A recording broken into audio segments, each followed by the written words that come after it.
आज हम लोग समकोण त्रिभुज पर आधारित जितने भी प्रश्न हैं उनको देखेंगे कैसे बनाए जाते हैं। तो सबसे पहले यह जो समकोण त्रिभुज है, समकोण त्रिभुज वैसे त्रिभुज कहा जाता है जिनकी एक कोण का मान 90 डिग्री होता है, उसे हम समकोण त्रिभुज कहते हैं। और बाकी यह दो कोण होते हैं, यह दोनों 45-45 डिग्री के होते हैं। इसके अंतर्गत यह नीचे वाला जो होता है उसे हम क्या कहते हैं, आधार कहते हैं। जिस पर यह कोई चीज़ टिका हो उसे हम आधार कहते हैं। और जो यह लंबवत खड़ा है ना, इसे हम लंब कहते हैं, लंब। और जो लंब और आधार को जोड़ने वाली रेखा होती है उसे हम कर्ण कहते हैं। इसके अंतर्गत अब यह लंब, आधार और कर्ण, इसी तीनों के अंतर्गत 3 सूत्र आते हैं। तो सबसे पहले हम देखेंगे कि इसमें पाइथागोरस प्रमेय के द्वारा यह सिद्ध किया गया था कि यदि कर्ण का स्क्वायर किया जाए, रूट अंडर कर्ण का स्क्वायर किया जाए और लंब एवं आधार के स्क्वायर करके दोनों को यदि देखा जाए तो दोनों एक समान आएंगे। तो इसके अंतर्गत हम देखते हैं कि सबसे पहले है कि रूट अंडर कर्ण का स्क्वायर बराबर, इधर हम देखेंगे लंब का स्क्वायर, रूट अंडर लंब का स्क्वायर प्लस नीचे है, नीचे वाले को हम आधार कहते हैं तो रूट अंडर आधार का स्क्वायर। तो इसके अंतर्गत हम यह जानते हैं कि यदि हम यह दोनों को स्क्वायर करें और सिर्फ कर्ण का स्क्वायर करें तो दोनों आपस में बराबर होंगे। तो हम सबसे पहले यहाँ मान लेते हैं कि मान लीजिए लंब बराबर 4 है, आधार बराबर 3 है। तो हम कर्ण का मान निकालेंगे। तो कर्ण बराबर, यह पहला सूत्र हम निकालते हैं कि कर्ण बराबर होता है रूट अंडर, यही है रूट अंडर लंब का स्क्वायर प्लस रूट अंडर आधार का स्क्वायर। अब हम इसमें देखेंगे कि यहाँ लंब, कर्ण बराबर निकालना है तो कर्ण बराबर हम यहाँ लिख देते हैं कि कर्ण बराबर यहाँ लंब कितना है तो 4, तो हम यहाँ लिखेंगे 4 का स्क्वायर प्लस देखेंगे आधार कितना है तो आधार 3 है तो हम लिखेंगे 3 का स्क्वायर।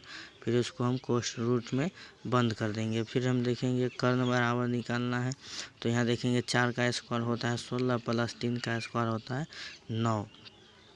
अब यहाँ दोनों को हम ये स्क्वायर कर दिए, अब इसको हम जोड़ देंगे तो 16 9 आपस में जोड़ देंगे तो यही हो जाएगा 25, और 25 का जब वर्गमूल निकालेंगे तो हो जाएगा 5, अर्थात हमारा कर्ण बराबर आ गया निकल के 5।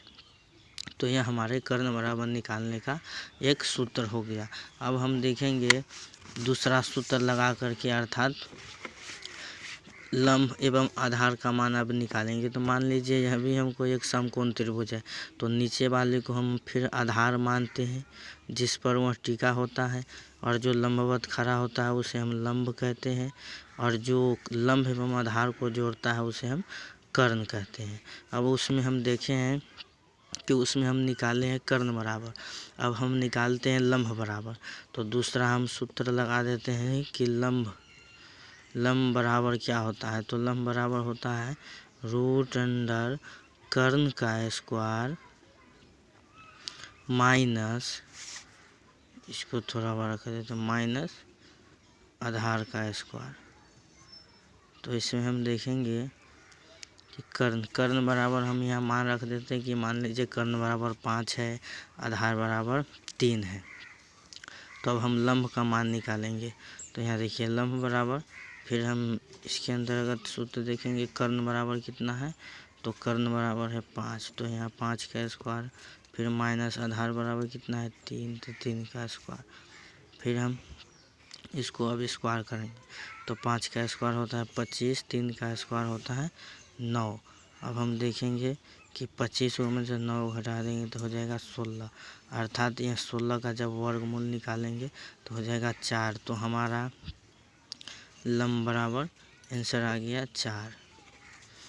अब हम देखेंगे इसमें कर्ण बराबर निकाल लिए, लंब बराबर निकाल लिए, अब हम आधार बराबर निकालेंगे। तो मान लीजिए यह आधार है तो कर्ण बराबर है 5, हम इसमें कह देते हैं कि लंब बराबर मानिए 4।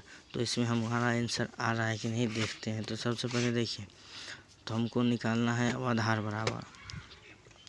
तो हम यहाँ लिखेंगे कि आधार बराबर, फिर यहाँ सूत्र होता है कि रूट अंडर कर्ण का स्क्वायर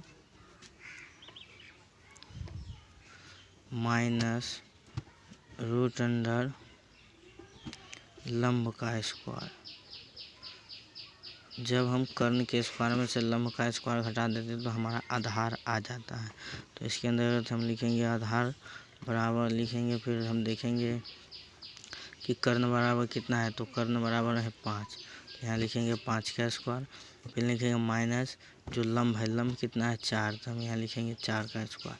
फिर हम इसको क्या करेंगे, अब बंद करेंगे। तो इसमें देखेंगे 5 का जो स्क्वायर करेंगे तो हो जाएगा 25, और 4 का स्क्वायर करेंगे तो हो जाएगा 16।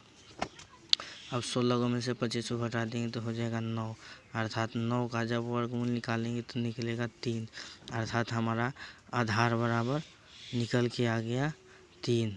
अब हम यह बता सकते हैं एवं सिद्ध कर सकते हैं कि मान लीजिए कि यह जो हमारा कर्ण बराबर आया है 5, तो यदि हम इसको स्क्वायर करेंगे 4 चौका 16, यहाँ स्क्वायर करेंगे 3 तिहाई 9, 10 16 9 25, इसको स्क्वायर करेंगे तो 50 25, अर्थात यह कर्ण के अकेले स्क्वायर करने पर लंब एवं आधार के स्क्वायर करने पर दोनों एक बराबर आते हैं।